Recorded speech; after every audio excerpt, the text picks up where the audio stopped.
Hey guys, I'm Alex. And I'm Amber. It's Tuesday, and y'all know what that means. This is another episode of True Crime and Chill. Let's get to it.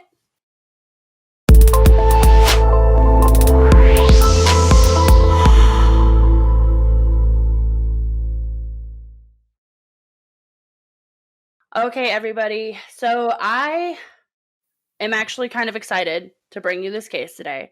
The case that we do have for you today, it's been on my mind for about the past year since I've actually heard it and stuff. And though this December, it will be 5 years since this has happened, I do hope that by doing this story, it does help give someone the courage to come forward and give this family the answers they have been looking for. Absolutely. So our case starts in Fredericksburg, Virginia.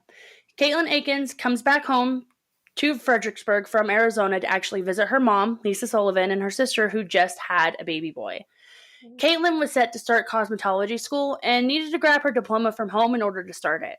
It was also a good break for her because she was able to see her family and love on her new baby nephew before heading back to Arizona where her fiance Amber was. You see, Amber and Katelin had actually grown up next to each other, and when they were younger, Amber had moved to Arizona, but they had actually continued their friendship, even though Amber had moved away. When Katelin turned 18, she moved out to Arizona, and the two eventually actually got engaged after finding out that that friendship was more. Oh, that's so cute. Right? So, I don't know. I like that kind of stuff where it's like you grow up with somebody and then you like keep in touch with them and you realize, oh. So just like she was close with Amber after she had moved, she was even closer to her mom and her sister. Lisa said that she would actually call her and her sister multiple times a day just to chat. And, I kind of get that because I do that with my aunt all the time. Mm-hmm. I'll randomly call her up just to tell her like what I did like 20 minutes prior. So she was able to go home and see them as well as her nephew. So it was a little bit perfect. Katelin also was able to see some friends that she hadn't seen in a bit and actually ended up staying her last night in town with them as there was no sober driver to take her home. Sounds safe. Responsibility for the win, by the way. Yes. The last day Katelin's mom, Lisa, saw her, Katelin seemed ready to get back to her life in Arizona. Unfortunately, life would never be the same for Katelin's family. Early morning on December 5th, 2015, Lisa dropped Katelin off at her stepfather's house. Lisa had to work, but didn't want Katelin to have to wait at the airport all day. Katelin's plane was later in the afternoon, and the airport was about 50 miles away from their house at the time.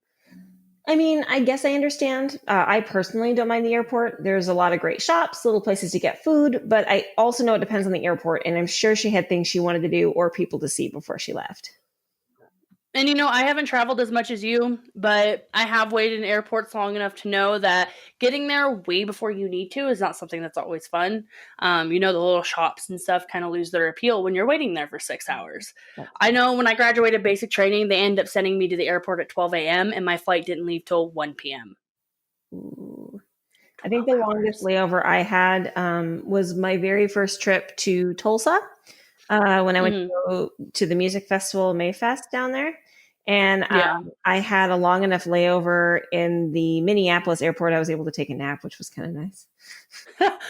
Those are always fun. I can't do that anymore. I have kids. I know. And I'm so nervous about my stuff. So James Branton, Katelin's stepdad, actually volunteered to take Katelin to the airport before he had to go to work that day. Granted, he had to be at work at 3:30, but it was better than all the extra time at the airport if her mother had actually dropped her off. Yeah.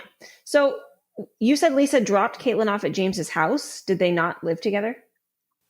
No, Lisa and James were actually divorced at this time, but Lisa had married James when Katelin was 7, so he was around basically her entire life. However, a few friends did report that James was emotionally abusive.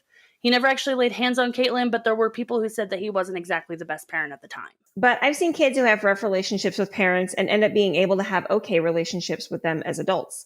Sometimes adults have an easier time relating with older kids or other adults rather than children. Yeah, and that is true because I've seen it before. But so it's not too surprising that she would have somewhat of a relationship with him as she was older. Right. And Lisa obviously saw no warning signs as she was okay with dropping her daughter off there. So about 9:20 a.m., Lisa dropped Katelin off at James's house. She gave her daughter a kiss goodbye, told her she loved her, and left for work. That would be the last time Lisa would see her daughter. In an interview she gave after, Lisa had said that James seemed happy to see Katelin and was excited to hear about her schooling coming up. They were sitting on the couch chatting excitedly about it when Lisa left. So around 11:56 that day, back in Arizona, Amber had received a text message from Katelin. It read, "Something came up. I'm not coming back today. I'll message you when I get a new flight." Then right after that, she sends, "I won't be able to answer for a bit." Well, that seems really off since she seemed excited about going back. Didn't her classes start the following Monday? And they did, and that's why Amber was super confused. I would honestly be as well. Yeah. From some of the reports, she had tried calling Katelin a few times, but it all went to voicemail. But then I read different reports saying that though she thought it was weird, she figured that maybe Katelin had missed her flight. So after Amber received these messages, James actually texted Lisa around 1:52 p.m. telling her that he had dropped Katelin off. Now, the exchange between them went Lisa asking, "Well, how did traffic go?" And James just said it was fine. About 8 minutes after James had texted that he had dropped Katelin off, Lisa actually got a message from Katelin as well. The message just read, "I'm at the airport, battery dying, so I won't be able to text." I mean, not too suspicious. She may have just forgotten to charge her phone that morning, but those messages that she sent Amber earlier is way more cause for concern. Like, what time was her plane? So her plane wasn't supposed to take off till about 5:30 p.m. So well after she had sent Amber that text. Now, I do know that sometimes when something comes up with your flight, the flight people they message you and say, "Hey, your flight has been delayed," or "Hey, your flight has been canceled." So I'd understand if that was something that had happened, but why didn't she mention it to her mom when she texted her? Now, once everything was reported and actually started coming to light, and Katelin was eventually reported missing, James revealed that he had actually dropped Katelin off at the Springfield Metro Mall because she had requested to be dropped off there and that she would ride the metro to the airport. Didn't he tell Lisa that he dropped her at the airport? And didn't Caitlin text her mom that she was at the airport?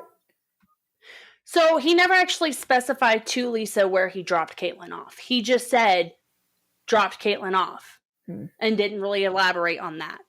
And if James really did drop Katelin off at the mall, it takes almost an hour from the Springfield Metro that Katelin would have to ride to get to the airport, but it only takes about 15 minutes to get to the airport from that area by car. But according to Lisa, Katelin hadn't actually ridden the metro since she was like 4. So it seemed out of place that she would choose her first actual time to ride it to be the day that she needed to catch a plane. Yeah, that definitely seems concerning. So what happened after Lisa got the text? Did Amber ever reach out to her? No, but Lisa reached out to Amber after not hearing from Katelin for a bit. When she reached Amber, she finally realized something was very, very wrong. She was quoted as saying, "When Amber texted me what Katelin said, I got worried. I kept asking her, 'What do you mean?' She said she was at the airport." And after that, Lisa tried to contact her daughter to no avail. Finally, about 7:15 p.m., 2 hours after Katelin missed her flight, Lisa was actually driving home, got 2 final texts from Katelin's phone that worried her. All it said was, "I'm staying with a friend and I need some time." Lisa quickly pulled over and called her daughter's phone to try and talk to her, but her phone had been turned off immediately, and Caitlin and Lisa's calls had actually gone straight to voicemail. Oh my goodness. I imagine by now Lisa would be frantic about what's going on. Her daughter was not only acting weird, but there's no way to get a hold of her. And she was. Lisa was honestly worried about a few things. For one, the timing of those final texts Caitlin had sent her meant that Caitlin had missed her flight. The fact that she was ignoring her mother when she was distraught was also another indicator. Caitlin hated making her mom upset. She was always, always in contact with her mother. And another huge thing was the fact that Caitlin's text didn't sound like her to both Lisa and to Amber. Now, a lot of people tend to have a specific way to text. I'm sure that I have that way. You do. Your texts sound the way that you talk, as I'm sure mine do. These Oh, are yeah. shortened to the point texts, but I know if I were texting people like my mother or my fiance, I'd at least put a little bit of my personality in there. But I also know I have a Exactly. tendency to send multiple one sentence texts in a row rather than a solid paragraph. Exactly. And with Caitlin, the back to back texts are not like her. She would wait for you to respond and then send another one. So she was a very courteous texter, actually. Hey, nice. um, Now, before Lisa had actually gotten her messages, Amber had received more messages from Caitlin, but this time on her Facebook. It said that she couldn't come back because she had cheated on her when she was home. But even Amber said that the texting didn't sound right from the Facebook as well. And it didn't seem like it was coming from Caitlin. On top of the fact that even if Caitlin had cheated on her, Amber said that she would have called her and they would have talked about it. She wouldn't have just up and vanished without saying anything. Didn't her family say that Caitlin had seemed normal that day? If something was wrong, wouldn't she have said something? I mean, You would think that. However, we both know how easy it is to hide something from our family that we don't want them to know. Now, the friends that Katelin hung out with the night before actually did come forward and say, yes, Katelin was with them, and yes, they had all gotten drunk that night and ended up having sex. But another friend of Katelin said that she had told him that it wasn't something that she had a choice in. So even if it was true, then it would explain why she felt so torn up about it. At this time, though, James would continue to keep with the story that he had dropped Katelin off at the mall, gave her $20 for the metro, and headed to work. But it sounded like James is hiding something, especially since he let Lisa assume that he had dropped her off at the airport initially. So you're not the only one thinking that. Even more so since James never actually showed up for work that day. In fact, he never actually went back. But he continued to talk to Lisa. He supposedly dropped Katelin off at the mall and then didn't go to work. There's no one to back up his timeline. No, so the text that James had sent Lisa saying that he had dropped Katelin off were the last contact between them until police got involved. She had tried to call him, but he never answered. But he was supposed to be at work at 3:30 that day, like I said prior, and he never actually went in. In fact, it was about 6 months that he never went back to work. When he finally did, it was a completely different job. Lisa had ended up actually going to the police that night. She had gotten those texts from Katelin, but they said it was too early for a missing persons report, and she honestly just needed some time. I mean, I suppose I understand from a third-party view and the police, there are some overbearing parents, and sometimes that's a hint as to why someone would run away or stop contact. But at the same time, it should warrant a little bit of looking into just to be on the safe side. Exactly. And honestly, a lot of cases that I dig into and that I've read into, and there's a few of them up in Washington actually, where, the kid was, not exactly the best teenager and stuff and would constantly run away. So the parents would label them as a runaway. And then one day they would just up and vanish. Mm-hmm. And the parents would go to the police and be like, they're gone, and the police were like, oh no, they just ran away again. And then unfortunately a few months later or a few years later, their body would be found and it would be like, oh, this wasn't a runaway, they actually were taken. Right. So I mean, I get it, because if they investigate every single missing persons case that isn't a missing person, then it takes up all the resources. But at the same time, if somebody is coming in saying my child would not do this, and there's multiple people backing them up saying this is not how they are, yes, it does warrant a thing to look into. If there's multiple people, yes. It's just the biggest problem is that, sometimes you get that one parent and they come in like, oh my gosh, my child's missing, right? And this is the first time kids are being introduced to this person, and they don't know if this is just an overbearing parent. They don't know if this is a parent saying, oh, my child's missing, when maybe they did something. They don't, there's so many things that they don't know. And so I think they have to have kind of just a standard, like, your kid's 19. It's possible they're just figuring themselves out and they needed a break. Like, I kind of get sort of that baseline that they would set. Not that it, but if there's multiple people saying that this is not how this person behaves, then to me, that's an indicator. Exactly. So 2 days after Katelin does go missing, and I say missing because that's what she is, Lisa went and officially filed a missing persons report. Mm-hmm. As she's doing this, the cops are saying the same thing. We're going to let you file this now because it has been 2 days since you heard from her, but she is an adult. She's probably just blowing off some steam. She will contact you when she's ready. Right. However, as Lisa is at the station filling out this paperwork, making the report, and hoping beyond hoping that she's just being one of those crazy parents, the police get a phone call. Suppose it's too much to hope that it was Katelin saying she's okay. If it was, this would be a very short episode. But no, unfortunately, when the police got that call, they actually take Lisa into a separate room. They take her into one of the interview rooms and they sit her down and they tell her that the call was actually saying that a road worker had found Katelin's suitcase in a ditch on River Road outside of Fredericksburg. How far away from that is the airport? It's more than 50 miles south of it. So, but it was only a few miles from where James lived. Yeah. So inside the suitcase were Katelin's wallet, glasses, cash, phone charger, and her credit and debit cards. So basically everything she came with. But if there was cash in her suitcase, this does not point to it being a robbery or her running away, because she'd need that. Yes and no. I mean, her phone, her clothes, and her high school diploma, which she originally come back from Arizona to get, were all missing as well, indicating to police that she might actually had run away. So reports also said that the suitcase was scuffed up and one of the wheels was missing.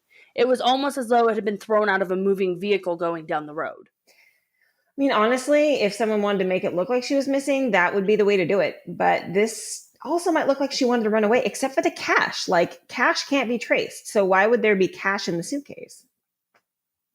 And people do think that, and people do have those theories and stuff. They think that maybe there is a theory out there that they think maybe James helped Katelin disappear. That she told him that she wanted to start over, she needed a new life. And so that would explain why her clothes, her phone, and her diploma were gone, because she would need her diploma to get a job or to go to school somewhere else. But if that's the case, why was a suitcase dumped like that? And why wouldn't James just tell Lisa that Katelin was safe? He didn't have to tell her where she was. He just had to say that she was safe and that she would contact her when she can. Why make her mom sick with worry for 5 years? So ridiculous. On just she needed to start over. Yeah. It doesn't line up. So weeks after Katelin vanished, and I am saying weeks, okay, the police finally were able to subpoena her phone records. Please, everybody listening, for the love of God, make sure you have somebody in your life that has access to your phone, okay? Somebody you trust that knows your passwords, that knows all your information for your phone. So just in case something ever happens to you, you don't have to wait weeks to actually get information from it. Yeah. So once they subpoenaed the phone records, that's when they found out that the story that James had told that day, the last day he saw Katelin, was a complete lie. When Lisa had gotten the text of Katelin saying her phone was dying and that she was at the airport, her cell phone pinged at the location that was 30 miles south from where the metro stop was. When James texted Lisa at 1:52 saying he had dropped Katelin off, and Lisa assuming that it was at the airport. You got that face? At the airport, yeah. Sorry, I'm listening. Oh, okay. So when James texted Lisa at 1:52 and said that he dropped Katelin off, his cell phone actually pinged very close to his house.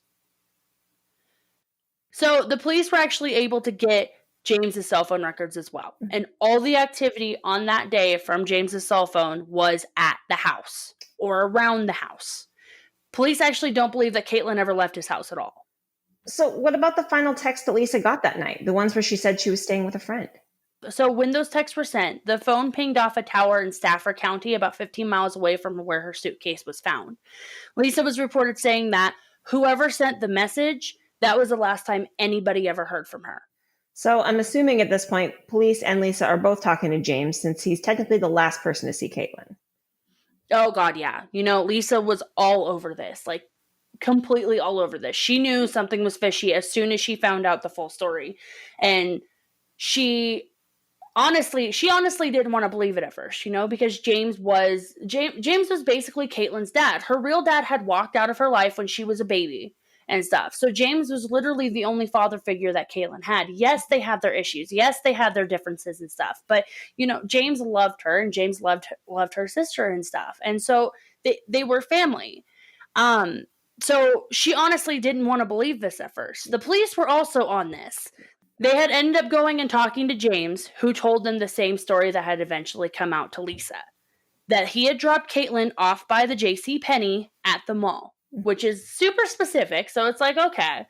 And, honestly, like you said earlier, it doesn't surprise me that she may have wanted to go mill around the mall a little bit. Because, that's so much more fun than staying at an airport. Well, and it's possible that she could have needed to pick something up for her trip home, like maybe she needed to grab a gift for Amber or something. Exactly. So exactly. It would be weird to me to have my 19-year-old daughter say, hey, can you drop me off at the mall and then I'll just take the bus to the airport? Mm-hmm.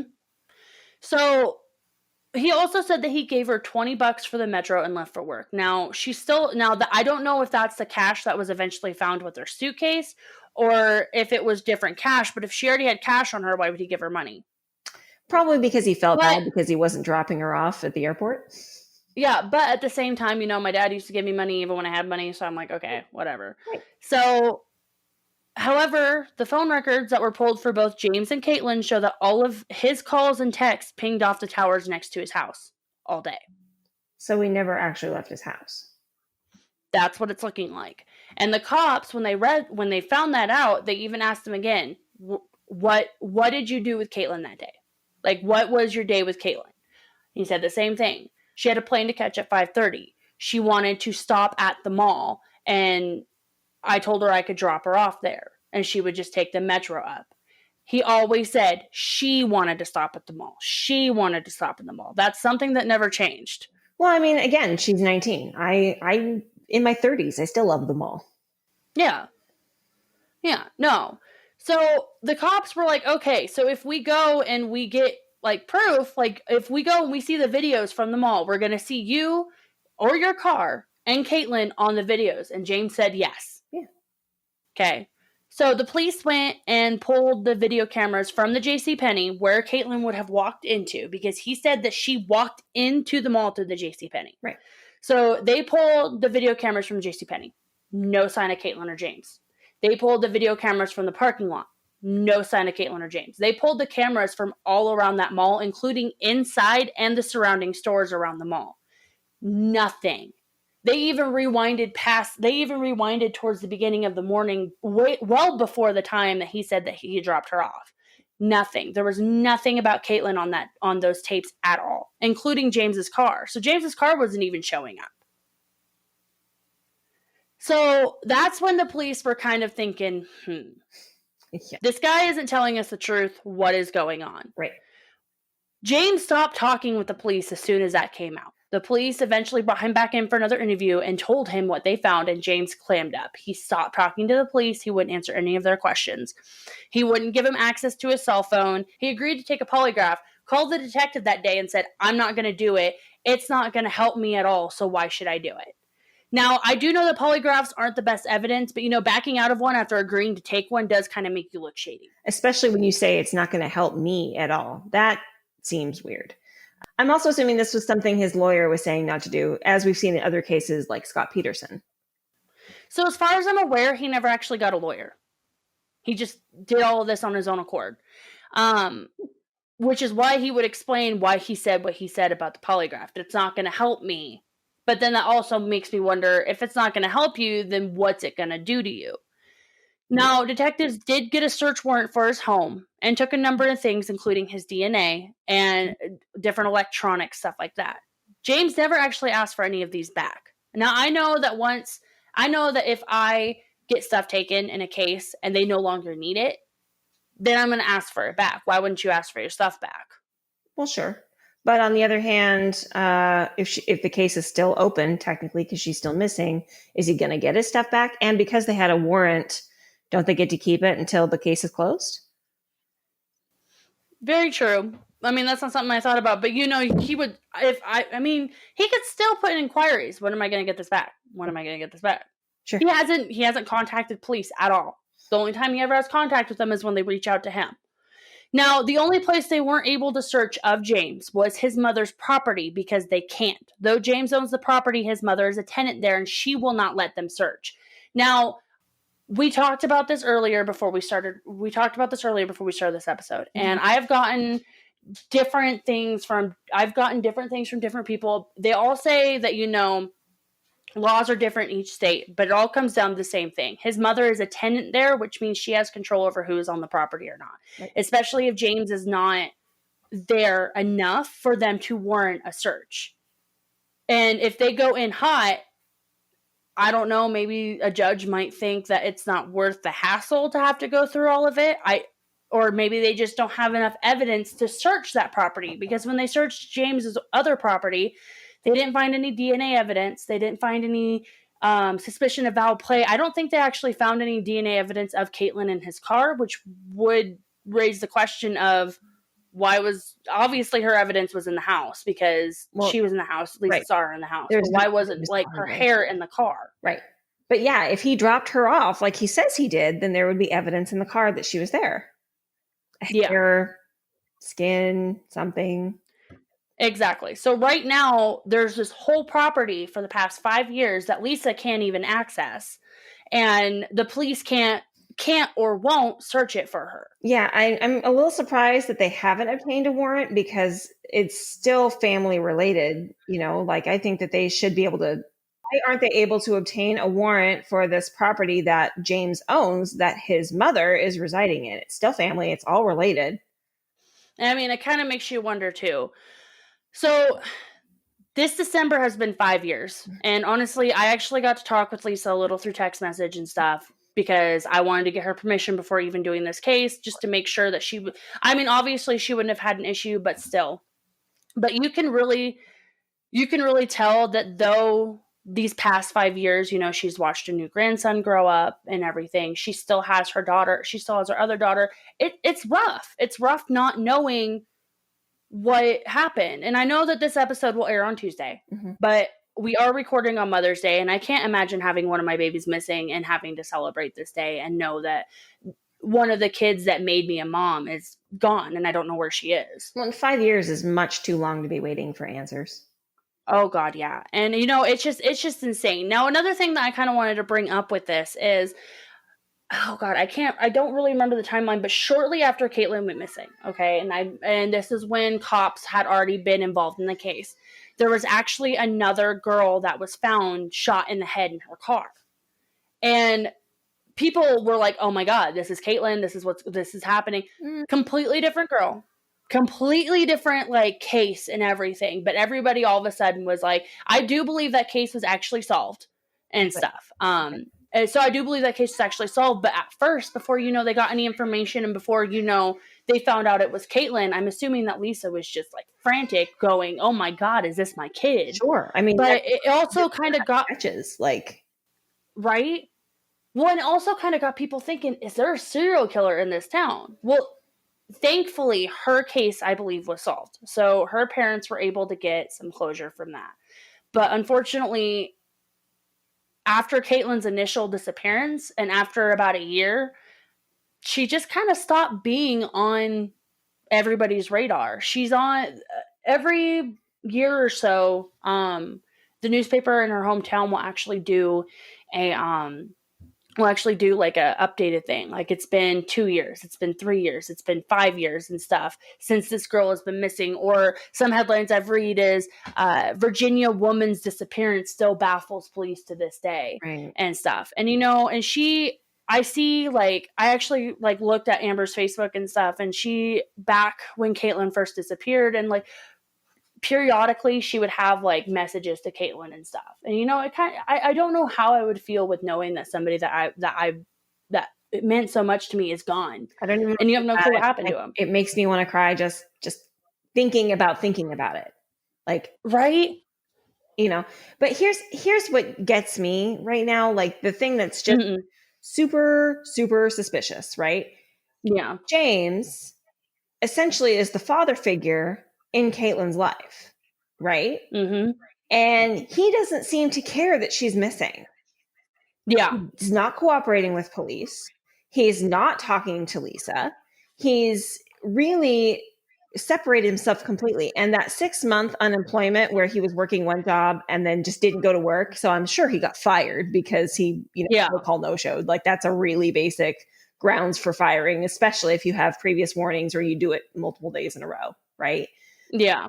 But 6 months unemployed, doesn't go to work, and then finally finds another job and goes. I'm sure it was like, oh, hey, I don't have any money left to pay my bills. I need to go to work. But yeah, there's so many things that are suspect about that. Least of all, which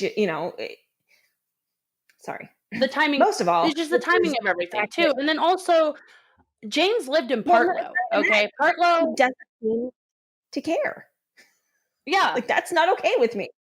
I care. Yeah, I don't even know this girl. And he really doesn't. And that's something that Lisa's very vocal about. Very vocal about. Is he just doesn't seem to care and everything. And we'll be putting some pictures of Katelin and stuff on our website as well as she does have some interesting tattoos. I guess you could call them. Very, very noticeable tattoos. So Katelin, basically, at the time of her disappearance, she was 19 years old. Okay. She was 19 years old. She would be 24 this year, I believe. She was 5'4". She's 122 pounds. She had short brown hair, blue eyes, glasses. She had piercing in her nose, and she had 2 piercings in her nose and 1 in her lip. And she's got some very distinctive tattoos on her too. And so one of them, it's butterflies on the inside of her arm, And then another one, it's a bunch of stars on her foot. And like I said, we'll put those on there on our website as well. So it's like, even if she had like just started over, somebody somewhere would have noticed her and would have noticed her tattoos or noticed her facial features and been like, aren't you Katelin? There's people looking for you. Right. So it kind of blows that whole James helped her kind of leave. James helped her leave and vanish out of the water, because if he did, and then it brings on the fact of why would he let her mom worry so much? Why would he let her mom worry so much? And Lisa has been absolutely amazing in all of this. Like she has spearheaded so many things. There is a where is Katelin Akens Facebook page, help find Katelin Akens Facebook page. She is out there all the time getting her daughter's name out. The Charlie Project, which is charlieproject.org, is a list of like just missing people and stuff, and Katelin's on there. And she has been pushing interviews, and she's been pushing media. And she honestly, I feel like if I were her, I'd rent some billboards. I don't know if you guys have ever seen that movie, Three Billboards Outside. I can't remember the name of the movie, but it's a movie basically where this woman, she rents these billboards because it's based off an actual case. It's based off a true case and stuff. So this woman rents these billboards. Basically, where's my daughter's killer and stuff, and it's calls police out by name, calls people out by name and stuff. And honestly, if I was Lisa, I would run a billboard, put James's picture up there, put Katelin's picture up there, and say, hey. So But another thing that I'm sure she just wants to know her daughter is at least okay. Yeah, even if she doesn't get to see her, I mean, as heartbreaking as it is, even if she doesn't get to see her again, even if she doesn't get to talk to her again, as long as she knows that she's safe. Yeah. And okay. And God forbid if Katelin isn't alive, and I'm saying that she there's a good chance that she could be too. But God forbid, even if Katelin isn't alive, Lisa deserves to have that closure. She deserves to have her baby home with her. Absolutely. Now, another thing that is good to mention is James lived around Partlow at the time, okay? Partlow, Virginia. And it's about an hour and 5 minutes from Partlow to the Springfield Town Center. Now, I would get if the airport was another hour, 45 minutes away from the mall, and he dropped her off there because, she could just catch the metro and take it the rest of the way. However, by car, like we said, it was about 15 minutes from the mall. So it's only basically an hour and a half from his house to the airport. Yeah. And if she's never taken the metro in her adult life, like I'm not saying that she couldn't figure it out, because there's been times I've had to be somewhere where I've just had to figure it out, Yeah. But I feel like there's just something about that where she's never done it before. So why would she suddenly want to try it now when she has a flight to catch? Yeah, exactly. And I mean, Katelin was, and according to friends and stuff, Katelin was a very down to earth, like she could be sporadic sometimes, but she also probably was the type of person to be like, hey, this probably isn't a good idea right now. Another thing that we were talking about was a time zone thing. So when she sent Amber those text messages, I don't know, we never really confirmed that it was 11:56 Virginia time, or if it was 11:56 Arizona time. And if it was Arizona time, then that means she sent those texts around the same time that she sent her text to Lisa. Right. So yeah, if it was 11:56 Arizona time, that's around the same time she would have texted Lisa saying, at the airport, battery dying. Right. Yeah. If it was 11:56 Virginia time that she sent that to Amber, then she's still sitting. I mean, supposing we go with the timeline, even though we know that it's not what happened based on all the things, but supposing we go with, she was at James's house, James took her to the mall and dropped her off, right? If she sent that text at 11:56 Virginia time, then she's still there with James at James' house, deciding that she's not, but then why would she then turn around and text her mom later saying, oh, I'm at the airport? Yeah, exactly. Like and if he had actually dropped her off at the mall, it would have, like I said before, it would have taken almost an hour just for her to get to the airport from the mall. So how would she have texted her mom from saying that she was at the airport when she clearly wasn't? Right. Like, So all the I cell phone do. pings show Caitlin's cell phone. I don't know if it's actually Caitlin, but show Caitlin's cell phone nowhere near the airport at Right. all, anytime during that day. So there's a So couple even if things James, I'm thinking of here. Oh, go ahead and continue, and then we can circle back to what I'm thinking here. so even if James had actually dropped Caitlin off at the mall, Uh-huh. she still never made it to the airport from the mall. Either way, right. Yeah. Just out of curiosity, did they check airport footage at all to see if she was there? So Caitlin's mom actually called the airport after the 7:15 text Mhm. and asked them, and they confirmed that Caitlin had not been on that flight. Right. And like, she had not checked in at all. Sure. And I'm assuming, and I didn't see anything about it, but I am assuming that cops probably did pull video footage from the airport and realized that she had never been there either. Sure. So a couple things I do want to touch on. So let's talk about how she spent the night with friends the night before. And they got Okay. drunk and supposedly had sex, right? Everything is supposedly because there's no way to know one way or the other what really happened at this time. So, Yeah. and then you had that other friend that stepped forward and said supposedly it wasn't her decision, right? Yeah. So it's possible that did you ever watch the show 13 Reasons Why? Yeah, unfortunately. I mean, it was tough to watch, but I also felt like it was a really important show. I would like to say don't watch the show, read the book. The book is 10 times better. The book goes through it a lot better. The show was very poorly executed, in my opinion. It glorified it. I don't feel like it glorified it at all.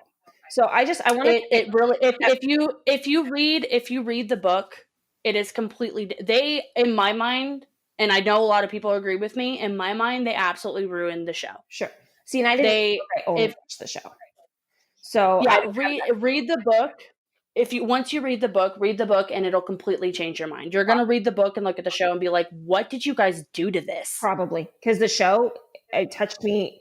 So I want to take a step back, and I'm in no way wanting to make this episode about me at all, but I am a victim of rape, and so I know what that did to me for a number of years. Like, Yeah, it ruined me for a lot of it because at first because it was my boyfriend and I didn't know at the time I was like, well, he's my boyfriend, he loves me, like, but yeah, later it was like, no means no means no, and if he did it anyway, that's rape, right?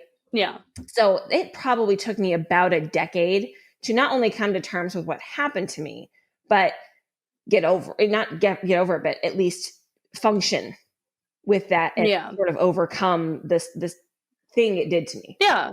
So it's possible that this did a number to her and she was trying to figure out how to deal with it. And that the reason I referenced 13 Reasons Why is because that's kind of what happened to her, is that she was raped and it really set off this chain of events that eventually ended up with the end of the show because people didn't show that they cared, right? But she was just So at the same time, I get that. I do.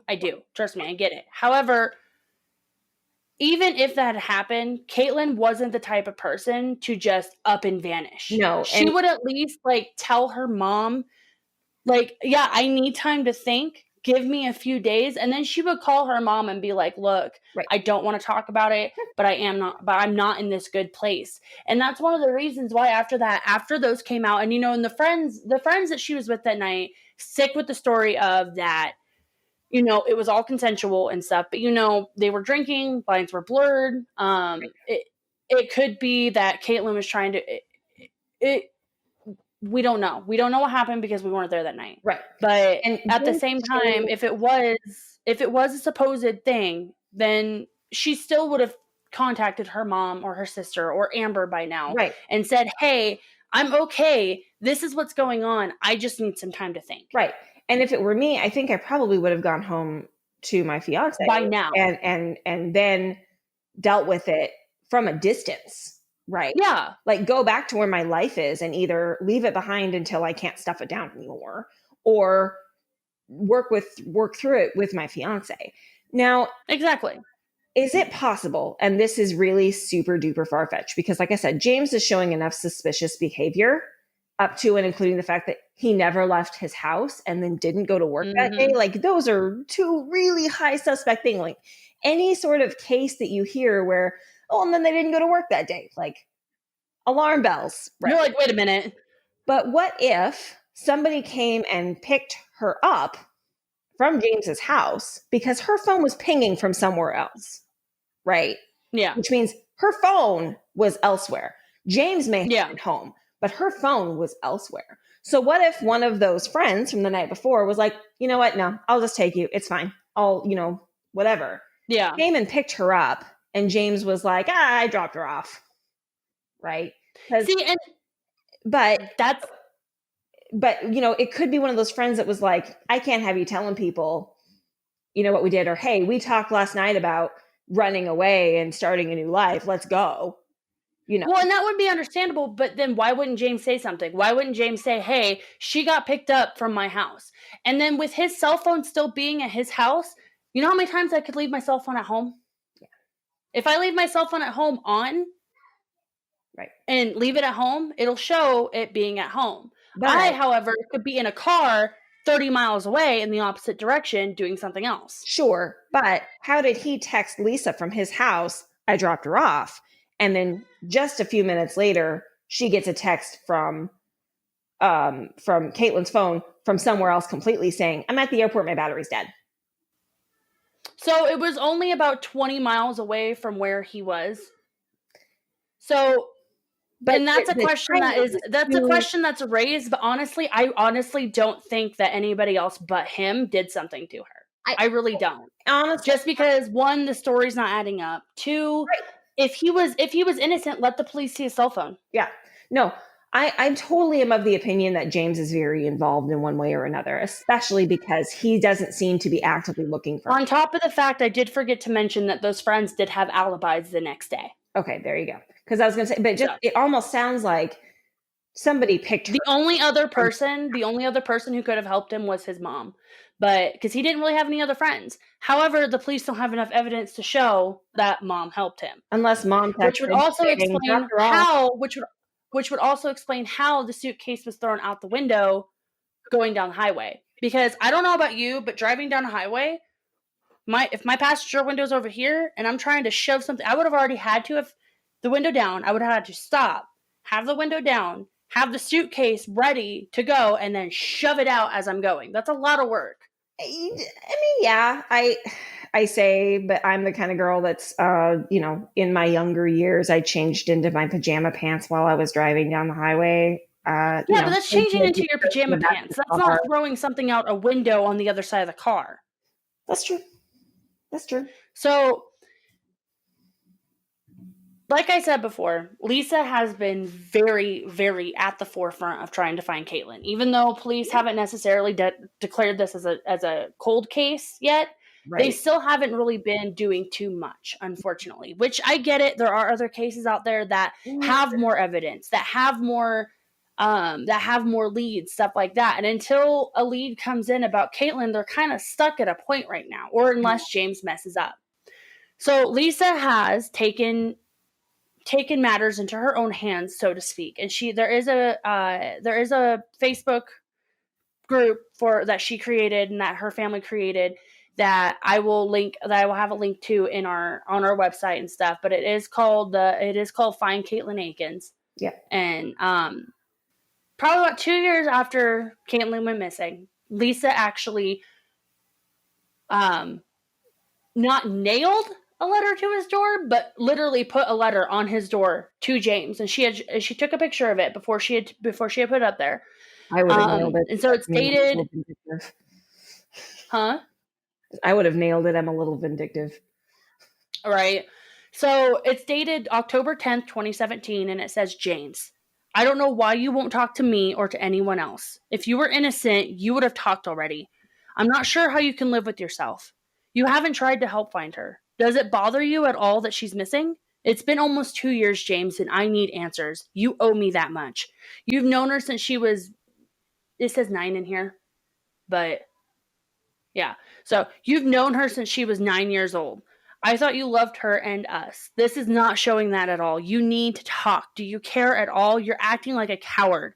I trusted you, James. Why didn't you just drop Katelin off at the airport? Katelin trusted you, James. What did you do to her? You know Katelin would have never just left like that, with no contact. She would have missed all of Landon's milestones. That's not fair to her or Landon or Gabby or me. It's not fair to any of us. This will never go away until she is found. Lisa. Now, Landon is Her nephew. is Caitlin's nephew. Landon is just absolutely adorable. I've seen pictures of him on the Find Caitlin's Facebook page.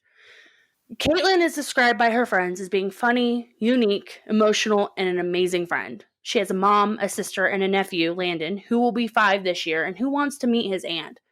She has a future. She is someone's daughter and deserves to come home. Lisa deserves to have her baby home. If anyone out there has any idea where Katelin Akens may be, please reach out to Virginia law enforcement or contact Lisa Sullivan on the Find Katelin Akens Facebook page. Those will be listed and linked on our website as well with truecrimeandchill.com.